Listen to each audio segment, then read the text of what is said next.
Documento 171. A caminho de Jerusalém. Um dia após o memorável sermão sobre o reino do céu, Jesus anunciou que ele e os apóstolos partiriam para a Páscoa em Jerusalém no dia seguinte, visitando no caminho numerosas cidades no sul da Pérea.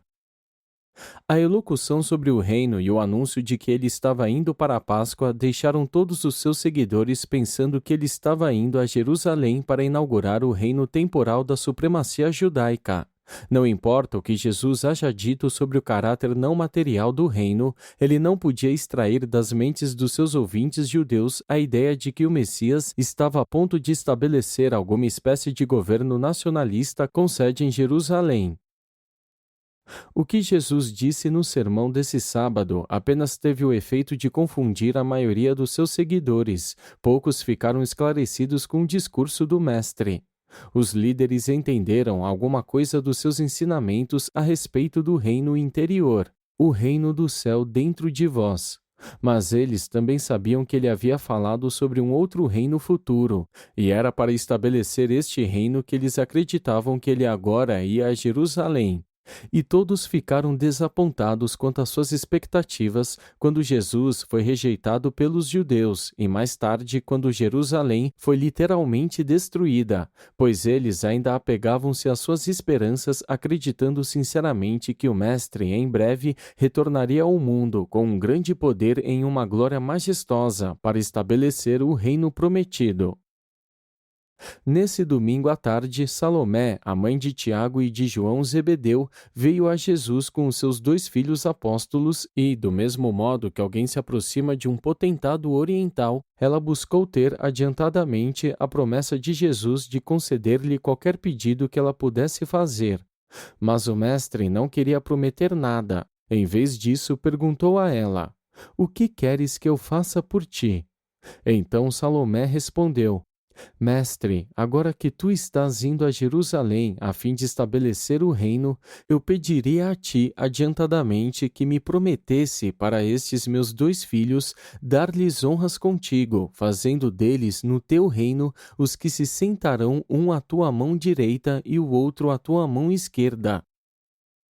Depois de ouvir o pedido de Salomé, Jesus disse: "Mulher, tu não sabes o que pedes."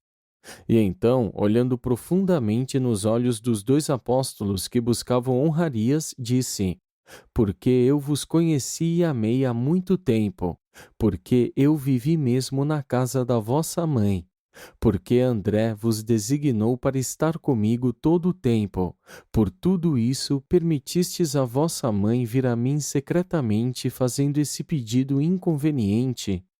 Deixai que eu vos pergunte então: sois capaz de beber da taça que eu estou a ponto de beber?" E, sem hesitar um instante para pensar, Tiago e João responderam: "Sim, mestre, somos capazes." Disse Jesus: "Eu me entristeço, pois vós não sabeis por que vamos a Jerusalém. Eu sofro porque não compreendeis a natureza do meu reino. Eu me desaponto porque trazeis a vossa mãe para fazer esse pedido a mim. Eu sei, todavia, que me amais dentro dos vossos corações. Assim, declaro que ireis de fato beber da minha taça de amargura e que compartilhareis da minha humilhação. Mas, quanto a se sentar à minha mão direita e à minha mão esquerda, não me cabe conceder. Tais honrarias são reservadas para aqueles que foram designados pelo meu Pai." A essa altura, alguém havia contado sobre tal conversa a Pedro e aos outros apóstolos, e eles ficaram bastante indignados de que Tiago e João houvessem buscado ser os preferidos a eles e que secretamente tivessem levado a própria mãe a fazer tal pedido.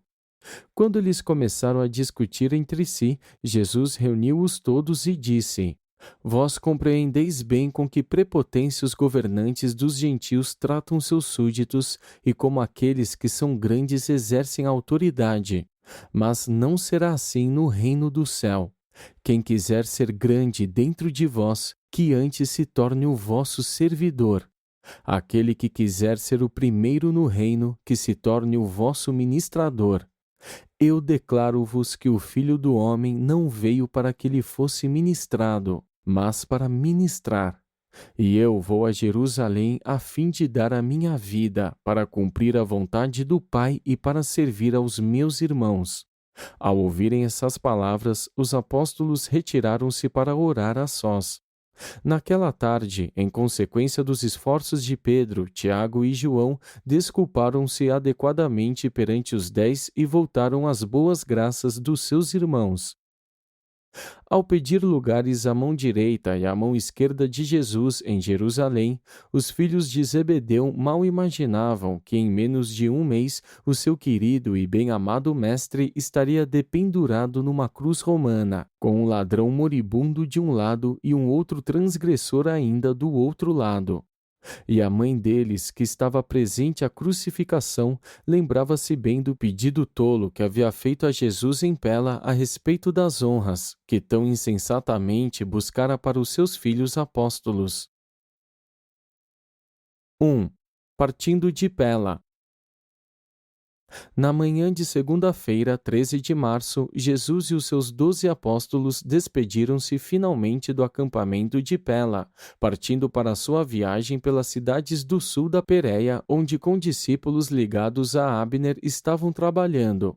Eles passaram mais de 2 semanas em conversas com os 70 e então foram diretamente até Jerusalém para a Páscoa. Quando o mestre deixou Pela, os discípulos, acampados com os apóstolos, em um total de cerca de 1.000 pessoas, seguiram-no. Quase a metade desse grupo deixou-o no val do Rio Jordão, na estrada para Jericó, quando souberam que ele estava dirigindo-se para Esbom, e depois que ele havia pregado o sermão sobre avaliando o custo, foram para Jerusalém. A outra metade seguiu-o durante 2 semanas, visitando as cidades no sul da Pérea. A maior parte dos seguidores imediatos de Jesus compreendeu, de um modo geral, que o acampamento em Pela havia sido abandonado, mas eles pensaram que isso indicava realmente que o seu mestre, afinal, estava com a intenção de ir a Jerusalém e fazer valer as suas pretensões ao trono de Davi. Uma grande maioria dos seus seguidores nunca foi capaz de captar nenhum outro conceito do reino do céu. Não importava o que Jesus lhes ensinasse, eles não abandonariam essa ideia judaica de um reino. Agindo sob as instruções do apóstolo André, Davi Zebedeu encerrou o acampamento dos visitantes em Pela na quarta-feira, 15 de março. Nesse momento, quase 4.000 visitantes residiam ali, e isso não incluía as mais de 1.000 pessoas que permaneceram com os apóstolos naquilo que era conhecido como o acampamento dos instrutores, e que foram para o sul com Jesus e os 12. Apesar do contragosto de fazê-lo, Davi vendeu todo o equipamento para numerosos compradores e seguiu com os fundos para Jerusalém, entregando o dinheiro subsequentemente a Judas Iscariotes. Davi esteve presente em Jerusalém durante a trágica última semana, levando a sua mãe consigo de volta a Betsaida depois da crucificação. Enquanto esperava por Jesus e pelos apóstolos, Davi hospedou-se na casa de Lázaro em Betânia e ficou profundamente perturbado pela maneira com que os fariseus haviam começado a perseguir Lázaro e a atormentá-lo desde a sua ressurreição. André tinha instruído Davi a parar com o serviço dos mensageiros, e isso foi interpretado por todos como uma indicação inicial de que o reino iria logo ser estabelecido em Jerusalém. Davi viu-se sem um emprego, e havendo quase decidido a tornar-se o defensor voluntário de Lázaro, aconteceu que o objeto da sua solicitude indignada fugiu às pressas para Filadélfia. Em consequência, algum tempo depois da ressurreição de Jesus e também depois da morte da sua mãe, Davi dirigiu-se para Filadélfia, havendo primeiro ajudado Marta e Maria a vender as suas propriedades. E lá, em associação com Abner e Lázaro, Davi passou o restante da sua vida tornando-se o supervisor financeiro de todos aqueles grandes interesses do reino que teve o seu centro na Filadélfia durante a vida de Abner.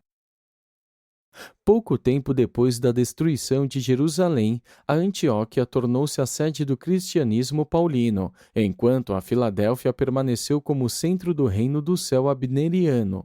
Da Antioquia, a versão paulina dos ensinamentos de Jesus e sobre Jesus expandiu-se para todo o mundo ocidental. Da Filadélfia, os missionários da versão abneriana do Reino do Céu expandiram-se pela Mesopotâmia e pela Arábia, até tempos posteriores, quando, sem fazer concessões a outras religiões, esses emissários dos ensinamentos de Jesus foram subjugados pelo crescimento súbito do islamismo. 2. Sobre a avaliação do custo. Quando Jesus e o grupo de quase 1.000 seguidores chegaram ao Val da Betânia, no Rio Jordão, algumas vezes chamado de Betabara, os seus discípulos começaram a compreender que ele não estava indo diretamente a Jerusalém. Enquanto hesitantes debatiam entre si próprios, Jesus subiu em uma imensa pedra e pronunciou aquele discurso que se tornou conhecido como Avaliando o Custo. O mestre disse: de agora em diante, vós que quereis seguir-me, deveis aceitar pagar o preço da dedicação sincera a fazer a vontade do meu Pai. Se quiserdes ser meus discípulos, deveis estar dispostos a abandonar pai, mãe, esposa, filhos, irmãos e irmãs. Se um de vós quiser agora ser meu discípulo, deverá estar disposto a abandonar até mesmo a sua vida. Exatamente como o Filho do Homem está a ponto de oferecer a sua vida para completar a missão de cumprir a vontade do Pai na terra e na carne. Se não estiverdes dispostos a pagar o preço integral, dificilmente podereis ser discípulos meus. Antes de continuardes, todos vós deveríeis assentar para avaliar o que pode custar ser meu discípulo. Qual de vós quererá assumir a construção de uma torre de vigia nas suas terras, sem antes avaliar o custo para ver se possui dinheiro suficiente para completar a obra? Se errar ao calcular esse custo, depois que houver lançado a fundação, poderá descobrir que não é capaz de terminar aquilo que começou, e, desse modo, todos os vizinhos irão debochar dele, dizendo: vede, esse homem começou a construir, mas não foi capaz de terminar a sua obra. E então, qual rei se prepara para fazer uma guerra contra um outro rei e não se senta e pede conselho sobre se será capaz, com 10.000 homens apenas, de fazer frente ao outro que tem 20.000 homens? Se o rei não tem recursos para enfrentar seu inimigo, estando despreparado, ele envia um embaixador a esse outro rei, mesmo estando a uma grande distância, para pedir os termos da paz. Agora, então, cada um de vós deve sentar e avaliar o custo de ser discípulo meu. De agora em diante, não podereis mais seguir-nos ouvindo o ensinamento e presenciando os trabalhos. Ser-vos-á exigido enfrentar perseguições amargas e prestar testemunho do Evangelho mesmo sob desapontamentos arrasadores.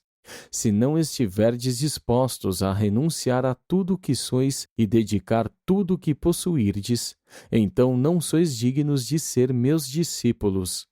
Se já houverdes conquistado a vós mesmos dentro dos próprios corações, não precisais ter nenhum medo de que deva ser necessária uma vitória aparente quando o Filho do Homem for rejeitado pelos sacerdotes principais e saduceus e acabar sendo entregue nas mãos de incrédulos zombeteiros.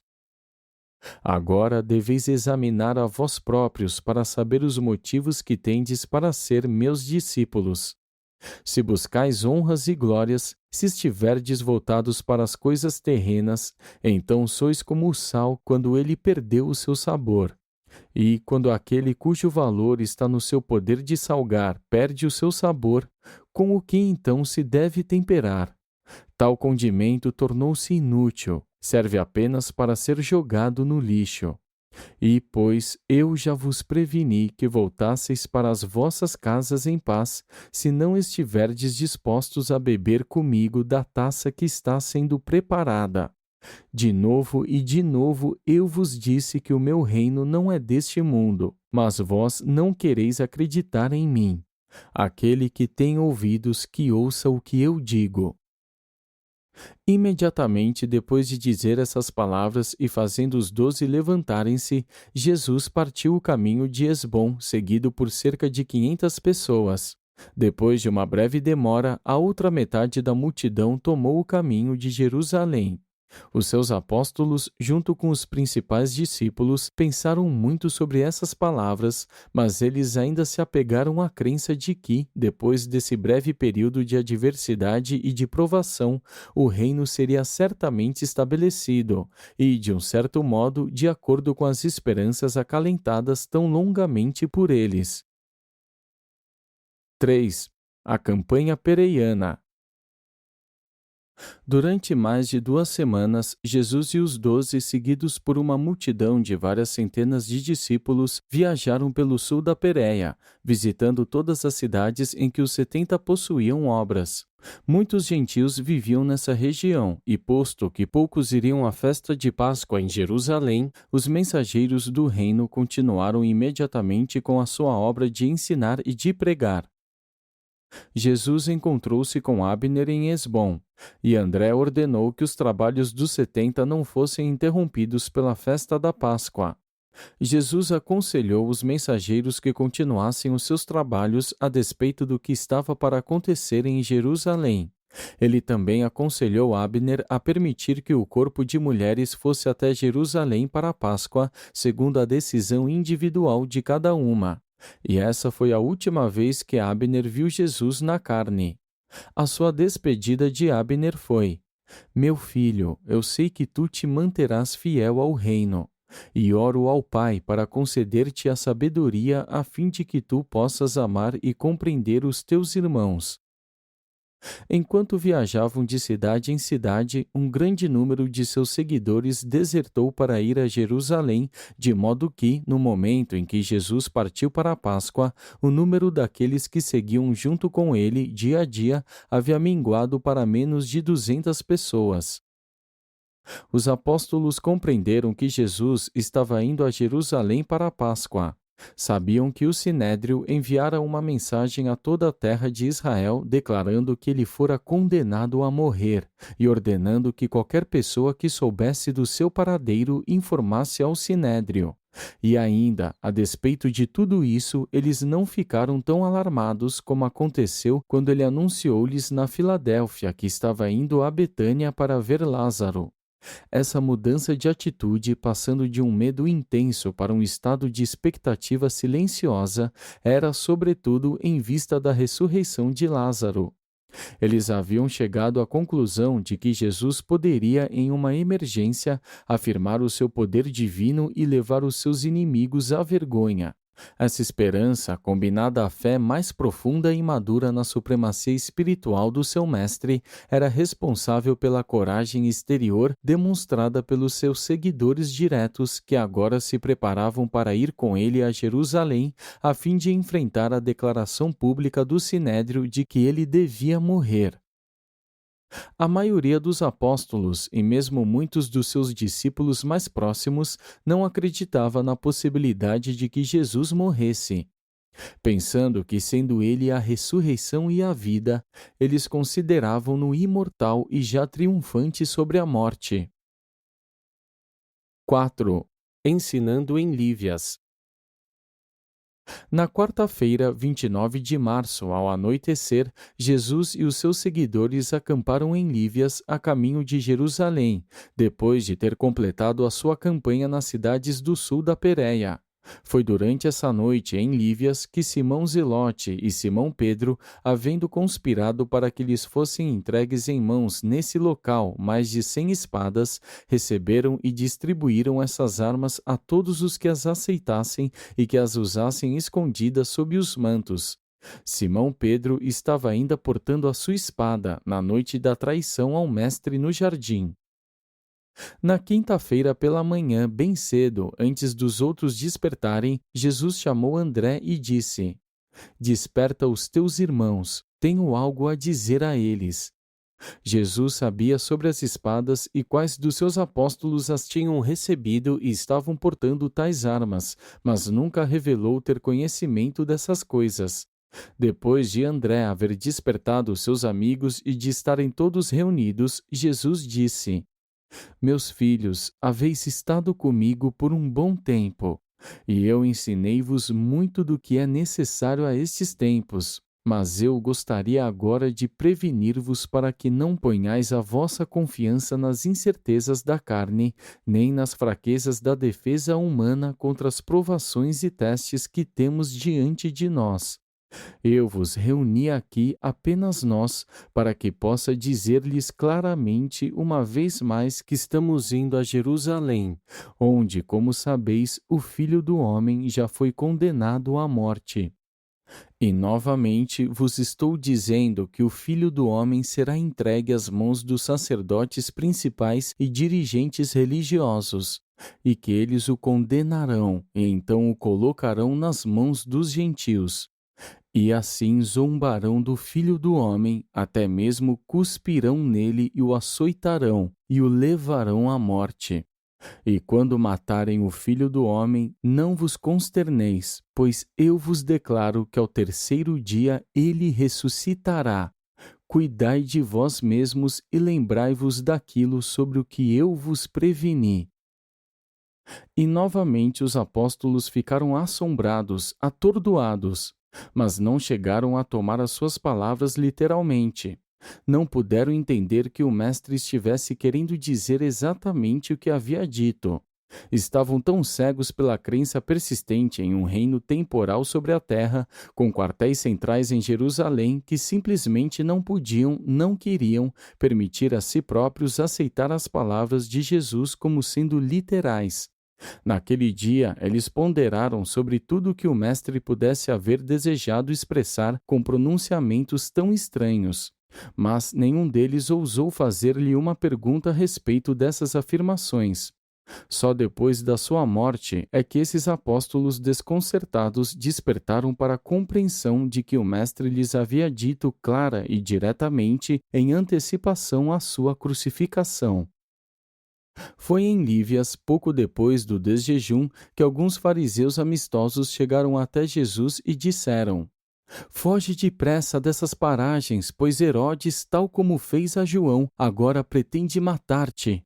Ele teme um levante do povo e decidiu matar-te. Nós trazemos este aviso para que possas escapar. E isso era parcialmente verdade.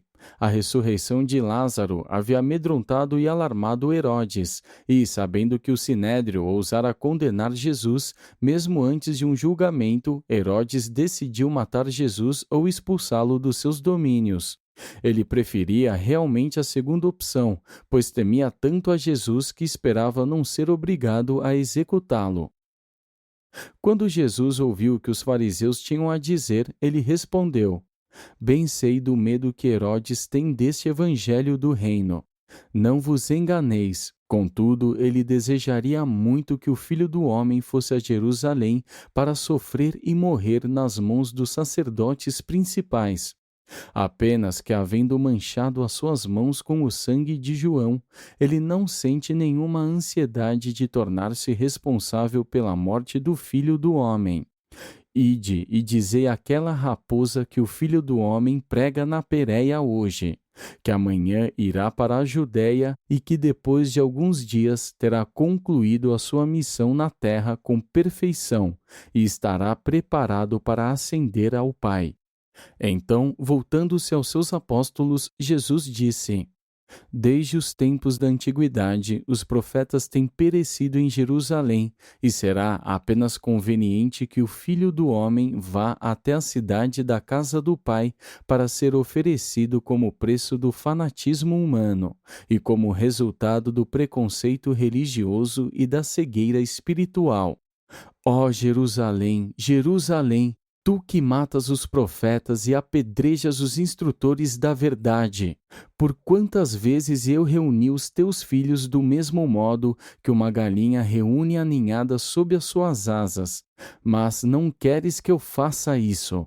Vê, a tua casa está a ponto de te deixar desolada. Tu desejarás muitas vezes ver-me, mas não verás. Tu então irás procurar-me, mas não me encontrarás. E, quando terminou de falar, ele voltou-se para aqueles que estavam ao seu lado e disse: Vamos então, apesar de tudo, a Jerusalém, assistir à Páscoa e fazer o que nos convém, a fim de satisfazermos a vontade do Pai nos céus. Era um grupo confuso e desnorteado de crentes aquele que seguiu Jesus até Jericó nesse dia. Nas declarações de Jesus sobre o reino, os apóstolos podiam discernir apenas aquela nota de triunfo final. Eles não se dispunham a chegar a compreender os avisos de um revés iminente. Quando Jesus falou de ressuscitar ao terceiro dia, eles interpretaram essa afirmação como significando um triunfo certo de um reino que viria imediatamente depois de uma desagradável escaramuça preliminar com os líderes religiosos judeus. O terceiro dia era uma expressão judaica comum que significava em breve ou logo depois. Quando Jesus falou de ressuscitar, eles pensaram que ele referia-se à ressurreição do reino. Jesus havia sido aceito por esses crentes como o Messias, e os judeus sabiam pouco ou nada sobre o sofrimento de um Messias.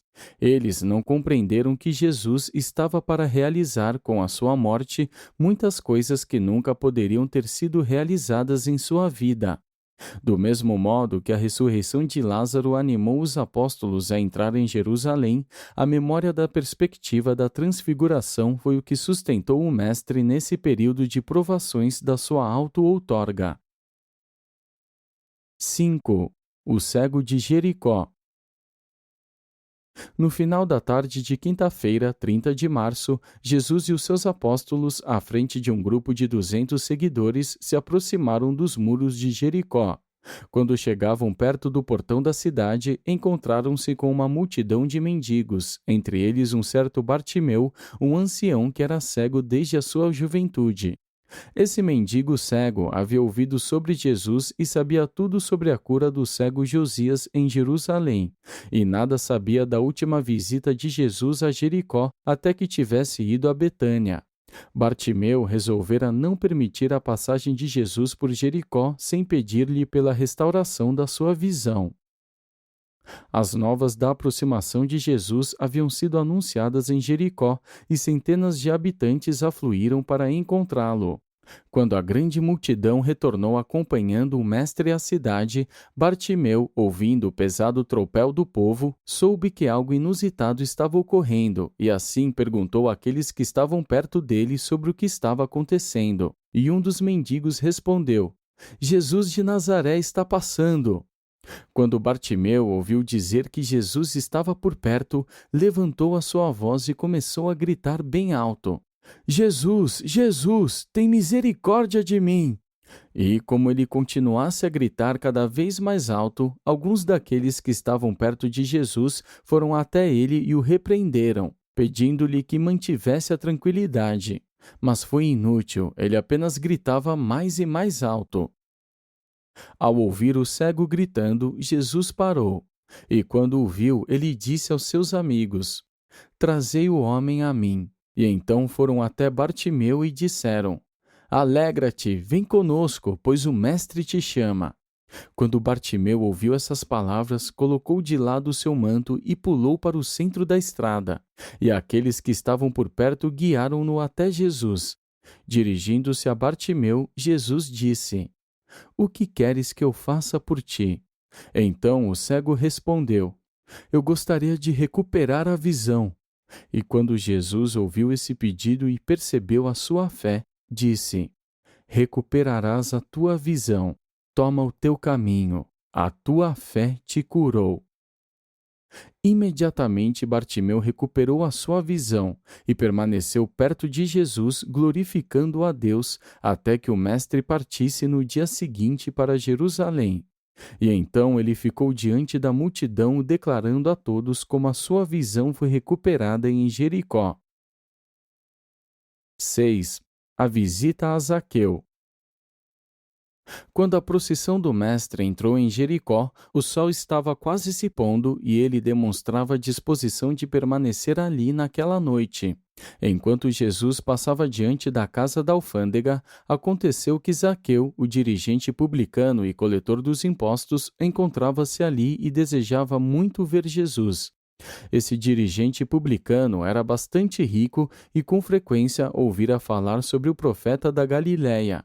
Havia decidido que verificaria que tipo de homem era Jesus na próxima vez que ele tivesse a oportunidade de visitar Jericó. E, desse modo, Zaqueu tratou de abrir caminho na multidão, mas ela era muito numerosa, e, sendo de estatura baixa, ele não podia ver por sobre as cabeças. E assim, o chefe publicano seguiu a multidão até que todos chegaram perto do centro da cidade, não muito longe de onde ele vivia. Quando percebeu que não seria capaz de penetrar na multidão e pensando que Jesus pudesse atravessar a cidade sem parar, ele correu adiante e subiu em um plátano cujos galhos estendidos avançavam por cima da estrada.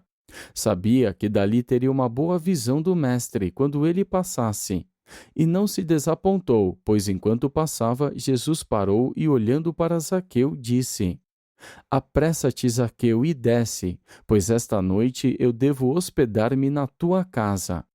E quando Zaqueu ouviu essas palavras surpreendentes, ele quase caiu da árvore na sua pressa de descer, e indo a Jesus, ele expressou seu grande júbilo pelo fato de que o mestre queria pernoitar na sua casa.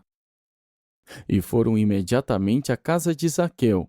E aqueles que viviam em Jericó ficaram muito surpresos de que Jesus consentisse em ficar na casa do dirigente publicano.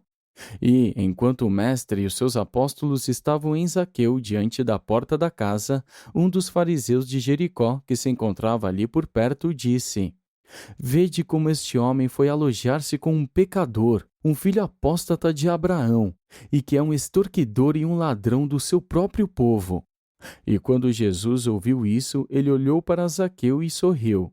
Então Zaqueu subiu em um tamborete e disse: Homens de Jericó, ouvi-me! Eu posso ser um publicano e um pecador, mas o grande instrutor veio hospedar-se na minha casa. E antes que ele entre, eu digo-vos que eu vou dar a metade de todos os meus bens aos pobres, e a começar de amanhã, se eu tiver exigido algo injusto de qualquer homem, eu devolverei em quádruplo. Vou buscar a minha salvação com todo o meu coração e aprender a agir com retidão aos olhos de Deus. Depois que Zaqueu terminou de falar, Jesus disse: Hoje a salvação chegou a esta casa, e tu te tornastes verdadeiramente um filho de Abraão. Voltando-se para a multidão reunida em torno deles, Jesus disse: E não vos espanteis pelo que vos digo, nem vos ofendais com o que fazemos, pois eu tenho sempre declarado que o Filho do Homem veio para buscar e para salvar aquilo que estava perdido.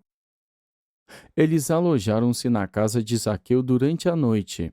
Na manhã seguinte, levantaram-se e dirigiram-se a Betânia pela estrada dos ladrões, a caminho da Páscoa em Jerusalém. 7. Enquanto Jesus passava. Jesus distribuía alegria em todos os lugares por onde passava. Estava cheio de graça e de verdade. Os seus seguidores nunca cessavam de admirar-se com as palavras agradáveis que vinham da sua boca. Podeis cultivar a gentileza, mas a amabilidade e a doçura são o aroma da amizade que emana de uma alma saturada de amor. A bondade sempre leva ao respeito, mas quando é desprovida da graça, muitas vezes repele o afeto. A bondade é universalmente atraente apenas quando é cheia de graça. A bondade torna-se eficaz apenas quando é atraente. Jesus realmente compreendeu os homens, e assim pôde manifestar uma simpatia verdadeira e demonstrar uma compaixão sincera. Mas ele raramente permitia-se a piedade. Enquanto a sua compaixão era sem limites, a sua simpatia demonstrava ser prática, pessoal e construtiva. Nunca sua familiaridade com o sofrimento gerou indiferença, e ele era capaz de ministrar às almas afligidas sem aumentar a sua piedade. Jesus podia ajudar tantos homens porque ele amava-os muito sinceramente. De fato, ele amava cada homem. cada mulher e cada criança, e podia ser um amigo tão verdadeiro por causa do seu notável discernimento interior. Ele conhecia muito profundamente o que se passava no coração e na mente do homem. Era um observador interessado e penetrante, bastante hábil para compreender a necessidade dos homens e sagaz para detectar as aspirações humanas. Jesus nunca se deixava tomar pela pressa. Tinha tempo para confortar os seus semelhantes enquanto passava, e sempre fez os seus amigos sentirem-se à vontade. Era um ouvinte encantador, e nunca tentava sondar de modo indiscreto as almas dos seus companheiros. Quando ele confortava as almas famintas e ministrava às almas sedentas, aqueles que recebiam a sua misericórdia não sentiam nem um pouco estar confessando-se a ele, mas sentiam que estavam conversando com ele. A confiança que nele era ilimitada, porque percebiam que também ele lhes dedicava uma profunda fé. Nunca parecia estar curioso sobre as pessoas e nunca manifestava o desejo de dirigi-las, administrá-las ou investigá-las.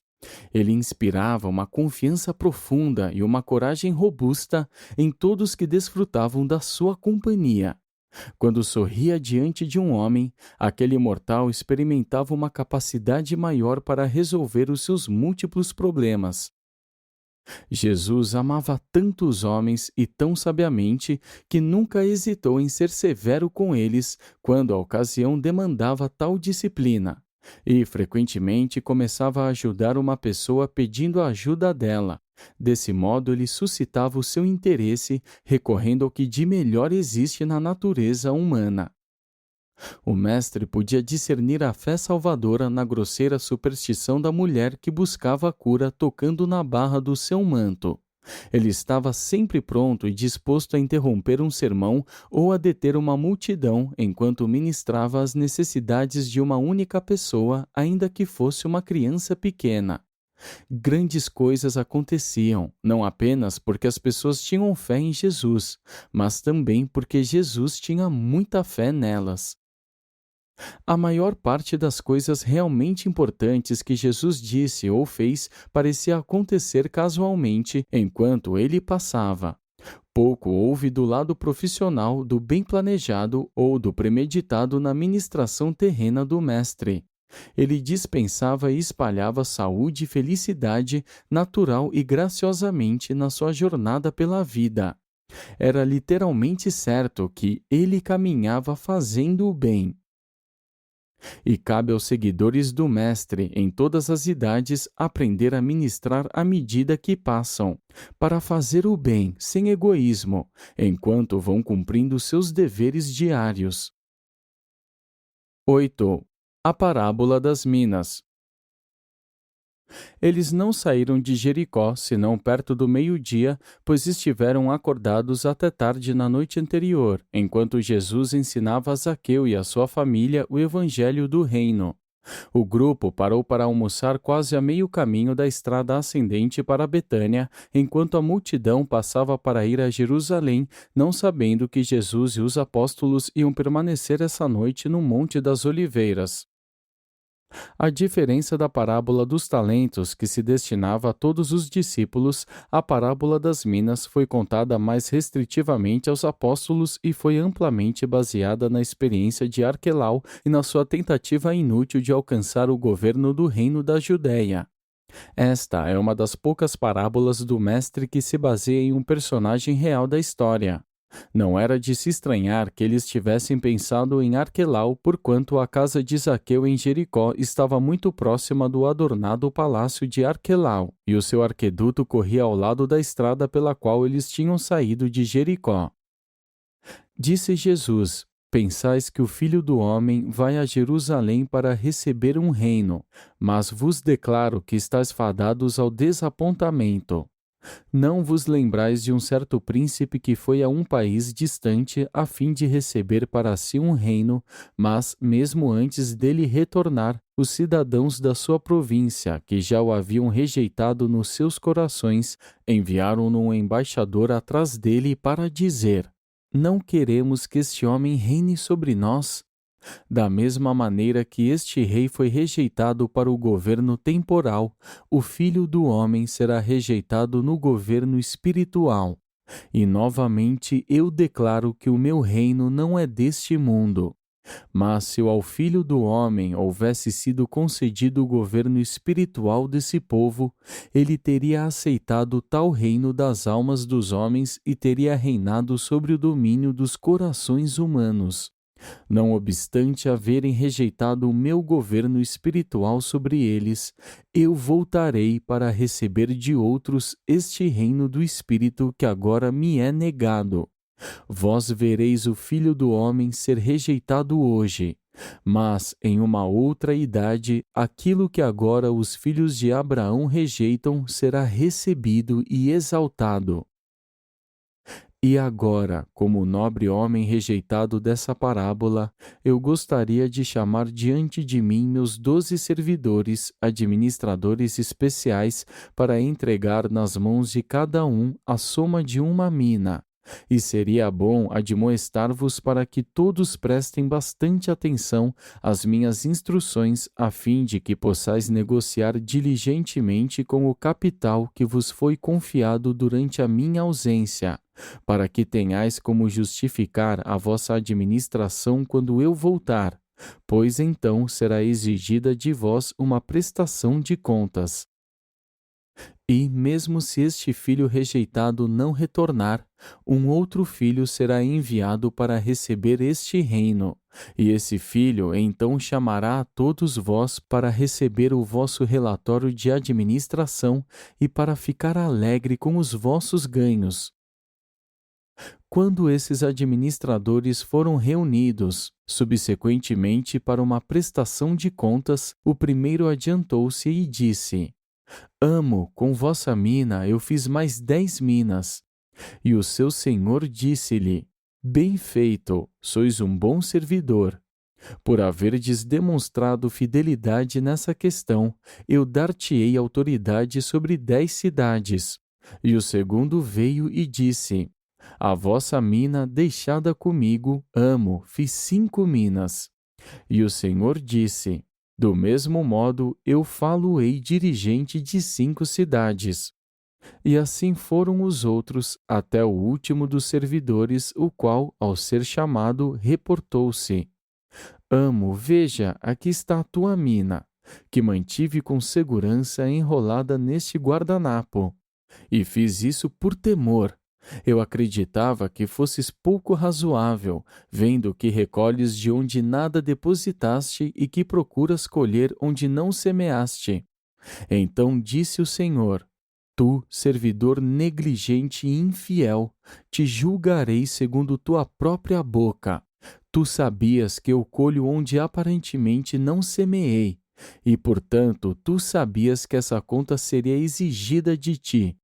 Sabendo disso, deverias ao menos ter dado o meu dinheiro a um banqueiro, para que no meu retorno pudesse eu tê-lo com os juros adequados.